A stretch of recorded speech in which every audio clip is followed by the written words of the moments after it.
Kula nuwun sedulur semua, sugeng pepanggihan malih kaliyan kula Tubagus Purnama. Rahayu rahayu rahayu ingkang sami pinanggih. Sedulur, dalam video kali ini saya ingin mengajak sedulur ke tempat di mana kami sering sharing, kami sering bermeditasi bersama teman-teman spiritualis di Jogja dan teman-teman yang tergugah hatinya, tergugah kesadarannya untuk membenahi tatanan baru di Nusantara ini. Mereka semua rata-rata kembali tertarik ke ajaran-ajaran leluhur Jawa, terutama leluhur dari Yogyakarta atau Kraton Mataram. Maka dari itu, monggo kita simak tempatnya dan biasanya hari-hari apa saja kita berada di sana. Monggo.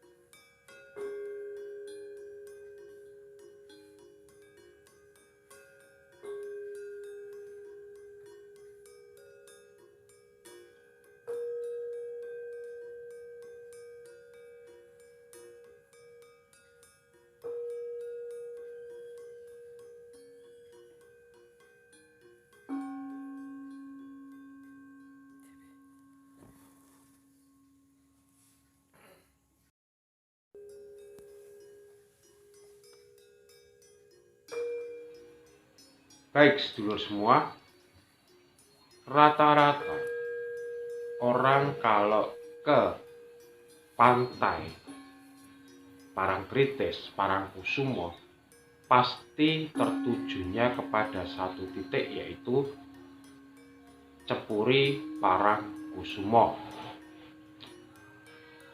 Mengapa Panembahan Senopati bisa memilih tempat itu sebagai media untuk meditasi bertemu dengan Ratu Pantai Selatan? Terlepas dari itu mitos, itu legenda, itu legitimasi atau apapun, kita mengambil intisarinya bahwa Panembahan Senopati memilih tempat yang tepat, yaitu di Cepuri Parangkusumo. Karena pada saat itu Cepuri Parangkusumo atau batu yang diduduki oleh Panembahan Senopati itu adalah yang paling ujung dan berhadapan langsung dengan laut. Mungkin sebagian orang berpersepsi bahwa Ibu Ratu Kidul adalah kekuatan dari Laut Selatan, dan itu untuk legitimasi bahwa raja harus punya legalitas, dan untuk meneguhkan kekuasaannya maka butuh legitimasi. Dan ini juga yang dialami oleh pimpinan-pimpinan politik kita sekarang, pejabat-pejabat yang ada sekarang, butuh legitimasi untuk mendapatkan posisi-posisi tertentu. Kita lepaskan dari itu, kita ambil secara saintifiknya. Ternyata sedulur, batu yang ada di Cepuri Parangkusumo itu berkaitan dengan batu yang ada di Puri Paranganom. Paranganom itu letaknya di depan Cepuri Parangkusumo, atau lebih tepatnya di sebelah alun-alun Parangkusumo. Jadi kalau penjenengan di pantai Parangkusumo itu di depan ada batu yang dikelilingi oleh tembok paling sekitar 1 meter. Di antara batu itu kemudian ada jeda jalan sedikit, baru Cepuri Parangkusumo. Nah, sebetulnya batu yang di depan itu, gundukan batu itu apa? Gundukan batu kalau dari segi geologi itu adalah ujung batu paling barat dari pegunungan purba, yang rangkaiannya merupakan satu rangkaian dengan pegunungan Seribu yang melewati Gunung Kidul sampai dengan Pacitan sampai terus ke timur. Nah, batu ini merupakan paling ujung. Itu dari segi geografi. Artinya batu ini sudah berusia jutaan tahun yang lalu. Kemudian dari sisi medan magnet, batu ini mempunyai medan magnet yang sangat tinggi. Bahkan diceritakan bisa menembus luar angkasa medan magnet dari pantai Parangkusumo ini, terutama di Puri Paranganom. Dan mengapa kami memilih Puri Paranganom untuk sekedar meditasi, berdiskusi? Karena ketika batu itu punya medan magnet yang sangat tinggi, maka medan magnet itu bisa menyelaraskan energi di dalam tubuh, bisa menyelaraskan metabolisme tubuh, bahkan bisa mengatur pergerakan DNA kita.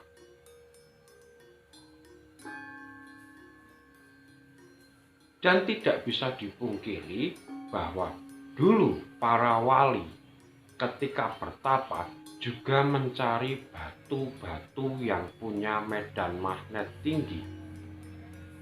Dan pada era sekarang batu-batu tersebut pasti dinyatakan angker. Ada penunggunya. Itu kenapa? Karena supaya jangan sampai dirusak.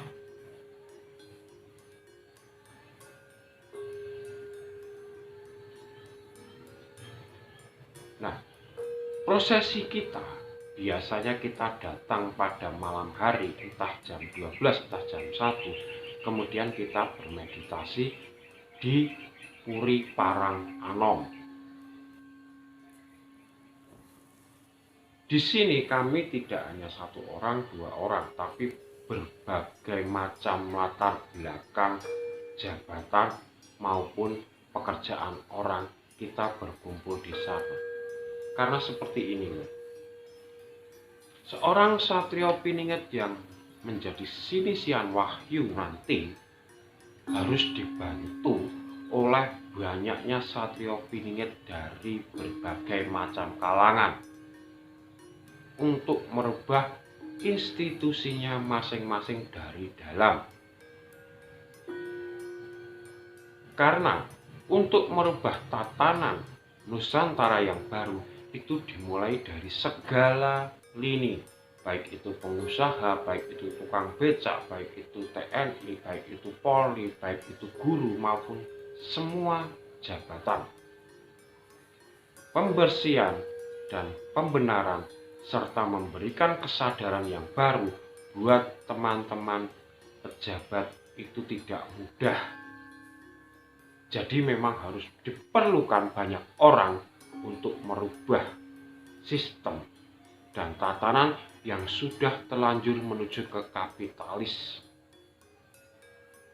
Nah, disinilah maka kami sering kali berkumpul di Paranganom untuk menyelaraskan energi.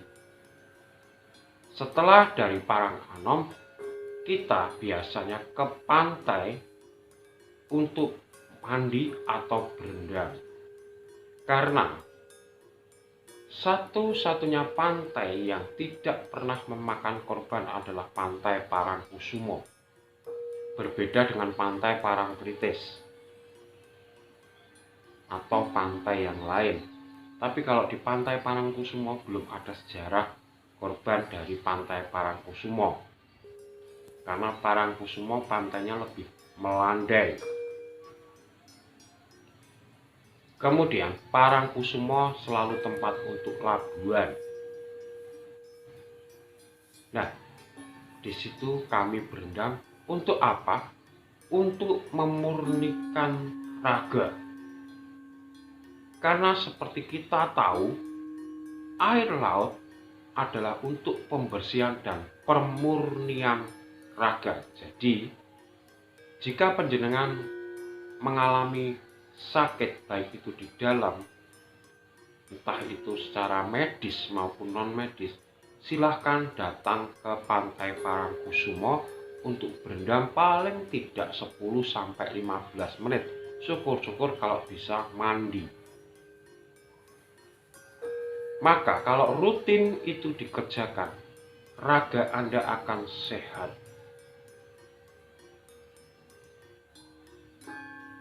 Nah, kami juga sering menyarankan kepada orang-orang yang sekarang menemui banyak permasalahan, misalnya tekanan, depresi, baik itu dari segi bisnis maupun dari segi penyakit medis. Kalau tidak bisa bermeditasi di Puri Parang Anom, maka saya sarankan untuk berjalan mengelilingi saja. Puri Parang Anom itu berlawanan dengan arah jarum jam. 3 kali, 7 kali, 9 kali, 11 kali monggo asal ganjil.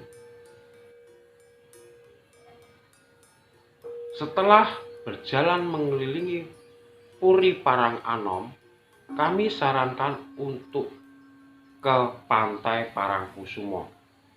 Kalau bisa berendam, maka silahkan berendam. Tapi kalau tidak, silahkan hanya berjalan-jalan saja di sekitar pantai. Maka energi Anda akan pulih kembali. Setelah energi pulih, jiwa sudah dimurnikan, pikiran sudah dibersihkan, fresh, maka ide-ide akan muncul. Baik itu ide-ide bisnis, baik itu ide-ide untuk menyelesaikan permasalahan. Jadi, inilah perbedaan antara spiritual kuno dengan spiritual modern. Ada benang merahnya di sini, sama-sama punya makna untuk penyelesaian masalah. Tapi memang ada yang menyimpang, yaitu dengan percaya dengan pesugihan bahwa di sana akan menyelesaikan masalah harta. Tapi sebetulnya kalau dari segi sains dan dari segi spiritual modern, itu intinya karena di sana ada medan magnet. Setelah kita menyelaraskan diri, energinya, lalu kita ke pantai untuk berendam atau hanya sekedar berjalan-jalan, maka jiwa dan pikiran akan dimurnikan seperti fresh. Kalau sudah fresh, maka ide-ide akan muncul dan kita bisa bergerak kembali untuk mencari solusi-solusi dari permasalahan hidup. Itulah yang tersimpan dari Parang Anom. Ini jarang diketahui sedulur, karena kebanyakan orang menujunya ke titik Cepuri Parangkusumo, sehingga Cepuri Parang Anom ini diabaikan. Konon kalau cerita dari leluhur-leluhur dulu, Cepuri Parang Anom ini kalau dilihat dari atas itu seperti berbentuk kerudang atau kujang. Dan sudah ada yang menguji kedalaman, ternyata Cepuri Parang Anom ini tersimpan senjata-senjata leluhur yang maha dahsyat. baik itu nuklir, baik itu laser. Ingat sedulur bahwa leluhur kita dulu sangat modern, bahkan sekarang kita ini tertinggal. Nah, disitulah mengapa Puri Parang-Anom bisa mengeluarkan energi atau medan magnetik yang sangat tinggi. Tujuannya bisa menyelaraskan energi dalam tubuh, bahkan bisa mengolah DNA tubuh. Jadi, kami bersama para kesatria yang tergerak hatinya untuk membangkitkan ajaran Nusantara, untuk merubah tataran sistem dari Nusantara, biasa sering melakukan tirakat di sana. Efek sampingnya apa? Efek samping biasanya yang dirasakan, mata itu terasa ngantuk, lelah, pengen tidur.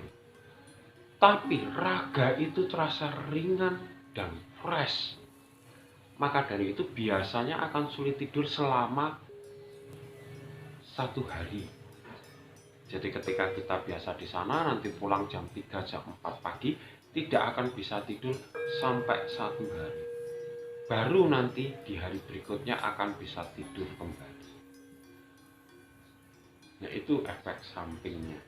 Karena raga ini terasa fresh dan murni, sedangkan mata itu sesuai dengan ritme iramanya. Kalau kita mempelajari ritme irama mata, itu sekitar 6-8 jam, maka dia ingin istirahat untuk tidur, mengistirahatkan sistem yang ada di mata. Maka ini bertentangan ketika raganya fresh, sehat, matanya ingin menutup sesuai dengan ritme irama kerja tiap hari dari mata. Tapi tidak bermasalah karena itu hanya 1 hari saja atau 24 jam saja. Nah, itulah ilmu yang bisa kami bagikan buat sedulur-sedulur semua yang merasa terpanggil, yang merasa terpilih, yang merasa menjadi satrio piningit. Cobalah untuk ke Parang-Anom, kemudian ke Pantai Parangkusumo. Tidak usah macam-macam membawa dupa, membawa bunga, harus mantranya seperti apa, tidak perlu. Cukup dengan bermeditasi di atas batu itu atau memegang batu itu mungkin selama 10-15 menit sudah cukup. Seandainya malu bermeditasi di batu itu, silahkan berjalan keliling berlawanan dengan jarum jam, hitungan ganjil, selaraskan nafas. Selesai itu silahkan ke pantai untuk berendam atau berjalan-jalan. Pasti masalah-masalah penjenengan akan dapat diselesaikan karena tubuh Anda menjadi murni kembali, pikiran menjadi fresh kembali.